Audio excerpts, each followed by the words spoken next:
जो किस्सा हमने सुना हमें भी ताज्जुब हुआ। क्या ये पूरा किस्सा है, किस प्रकार सर्जरी की गई, किस प्रकार क्या पूरा माजरा था, वो आप बताइए। विचित्र किस्सा हम लोगों के सामने आया। इसकी में जो मिस इन्फॉर्मेशन या गलत इन्फॉर्मेशंस जो मीडिया बढ़ने से सोशल मीडिया बोलिए या फिर आजकल जो वीडियोस अवेलेबिलिटी है मोबाइल या अदर माध्यम की वजह से जो बहुत ज़्यादा बढ़ गई है, उसकी वजह से लोगों के मन में जो विचित्र ख्यालात आते रहते हैं, वो विचित्र ख्यालात के तहत उसकी जान पे और शारीरिक अंग पे बहुत बड़ा खतरा आया था। उसको टैकल किया गया और सक्सेसफुली उसे दुरुस्त किया गया। ये कार्रवाई हुई है और इसके बारे में कुछ बातचीत करना आवश्यक है, क्योंकि ये गलतफहमियां जो समाज में फैल रही हैं, जिसकी वजह से अनरियलिस्टिक एक्सपेक्टेशंस जो लोगों के हो रहे हैं, उस बारे में या उस वजह से ये अनइनवाइटेड ट्रबल्स जिसको बोलते हैं, जिसका कोई मतलब नहीं हमारे जीवन में, ऐसी ट्रबल्स को हम अपने जीवन में शामिल कर रहे हैं। हुआ ऐसा था कि एक 24 वर्षीय युवक जिसको कुछ शायद एडवेंचरस करना था, तो या जो भी मिस इन्फॉर्मेशंस उसके पास आई हों विचित्र वीडियोस देख के, उसने एक थिक मेटल का नट, बहुत बड़ा नट अपने लिंग पे फंसा लिया था। इसके बाद उसमें सूजन बढ़ती गई और वो लिंग ब्लॉक हो गया। ऐसी परिस्थिति में वो कई डॉक्टर्स के पास 3 दिन तक भटकता रहा। नागपुर में कई लोगों को दिखाया गया, बट उसको काट पाना सुरक्षित रूप से संभव नहीं दिख रहा था। लिंग पे से बाहर निकालना पॉसिबल नहीं लग रहा था। हर बीतते घंटे के साथ उसके लिंग की जो ब्लड सप्लाई है वो कॉम्प्रोमाइज़ होने लग रही थी।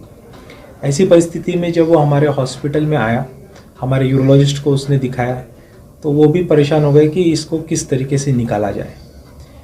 प्लानिंग की गई, बहुत सारे गैजेट्स रेडी रखे गए, बहुत तरीके से कि सर्जिकल मेथड से निकाला जा सकता है या ऐसी मेथड्स जिससे उस रिंग को कट किया जाए, वो ऐसा कुछ यूज़ की जा सकती है। ये सब कोशिशें की गई। तो इतनी बड़ी प्लानिंग के साथ अंडर एनेस्थीसिया जब पेशेंट को लिया गया, तो वेरियस टेक्निक्स, जैसे पहले दिन हमने उसको नीडल पंचर करके उसका सूजन कम की लिंग की, वो सूजन कर जो पानी भर गया था पूरा ब्लॉक होने की वजह से, तो वो पानी पूरा निकाला गया। फिर भी उससे बहुत ज़्यादा लाभ नहीं हुआ। सर्जिकल ब्लड ड्रेनेज मेथड्स होती हैं, वो भी यूज़ की गई कि ब्लड थोड़ा सा कम करके सूजन कम की जाए, उससे भी कुछ बहुत ज़्यादा फ़ायदा नहीं हुआ। बात यहाँ तक आ गई कि या तो उसकी पूरी स्किन लिंग की निकाल दी जाए या लिंग को काट दिया जाए। ये वाली परिस्थिति आ गई थी, क्योंकि अगर इसको इस तरीके से कंटिन्यू किया जाता, वो सड़ जाता और इन्फेक्शन पूरे शरीर में, जैसे एक फूर्नियस गैंग्रीन नाम की बीमारी होती है जो बहुत जानलेवा होती है, जो लिंग के अराउंड या टेस्टिस के अराउंड जो इन्फेक्शंस होते हैं, उससे 2-3 दिन में मौत हो जाती है। इतनी सीवियर इन्फेक्शंस होते हैं उससे। तो उसको अवॉइड करने के लिए या पेशेंट की जान बचाने के लिए यहाँ तक के ड्रास्टिक स्टेप्स लेने के नौबत आई थी। नॉर्मली फिर जो लोहा काटने का ग्राइंडर होता है, वो लेकर पेशेंट के रिलेटिव को इन्फॉर्म करके कि ये रिस्क है और हम उसके लिंग के ऊपर ये ग्राइंडर चलाने वाले हैं और इसमें सदा हुआ हाथ होना और उसके साथ में काम करना बहुत आवश्यक था। बहुत सारे प्रिकॉशंस लिए गए, क्योंकि ग्राइंडर से स्पार्किंग होती है और ऑपरेशन थिएटर में ऑक्सीजन की मात्रा होने की वजह से आग लगने का बहुत बड़ा खतरा रहता है, स्पार्किंग वाले जितने इक्विपमेंट्स रहते हैं। तो वो सारे प्रिकॉशंस लिए गए कि ऑक्सीजन के सारे पॉइंट्स सील ऑफ करके कि कहीं से ऑक्सीजन कहीं पे लीक ना हो रही हो, प्लस पेशेंट को कोई उससे चिंगारी से या हीटिंग से नुकसान ना पड़े, वो प्रिकॉशंस कंटिन्यूस इरिगेशन वाटर के मीडियम में रखते हुए इलेक्ट्रिक इंस्ट्रूमेंट के साथ काम किया गया और उस नट को सक्सेसफुली कट किया गया।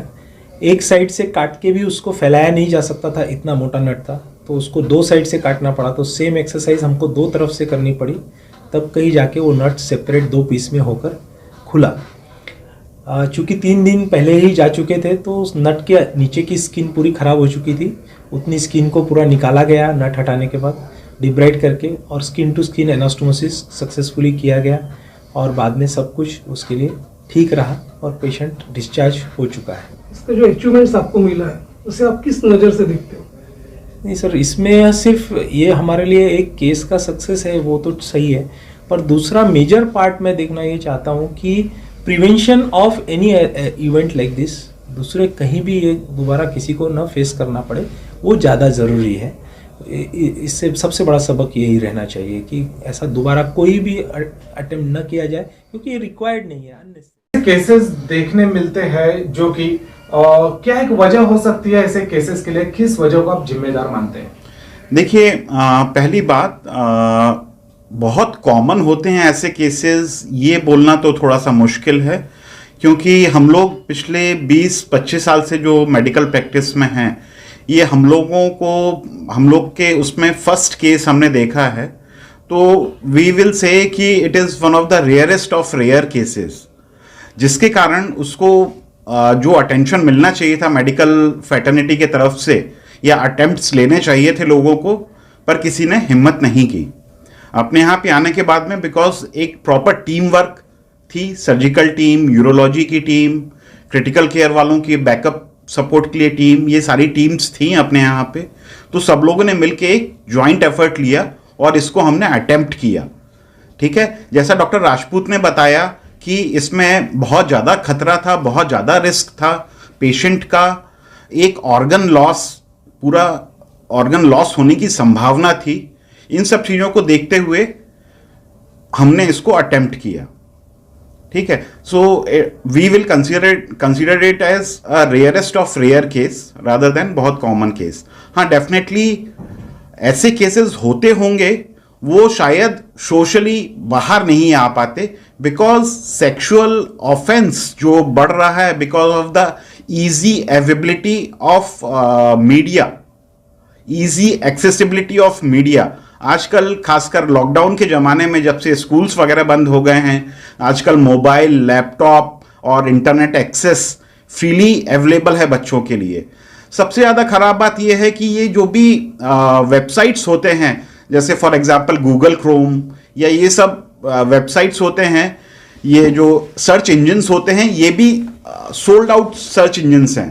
ठीक है, हर एक किसी अच्छे ब्रांड में ही जो है अपने को सर्च इंजन मिलेंगे, विदाउट नए इंसिडेंसेस आते रहते हैं, रेप केसेस आते रहते हैं। ये सब because of easy accessibility and easy availability of these kind of videos होने के कारण ये सब बढ़ रहा है। बिल्कुल, पोर्नोग्राफी एक बहुत बड़ी समस्या है, इसको कंप्लीटली बैन और कंप्लीटली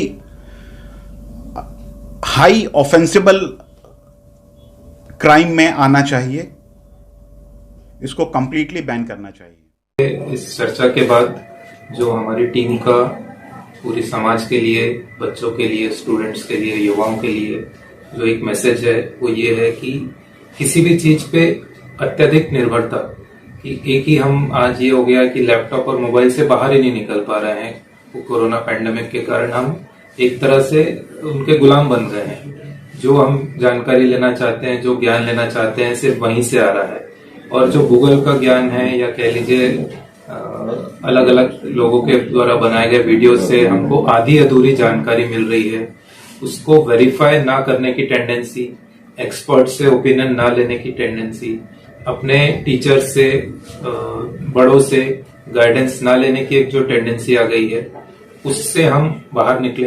अब समय ये आ गया है कि जो ओल्ड इज गोल्ड, जो हमारे गाइडेंस हमारे पास अवेलेबल है, बड़ों की, टीचर्स की, वो उसको हम यूज करें, उसको सही संदर्भ में रखकर हर एक जानकारी का एक तरह से वेरीफाई करें और उसको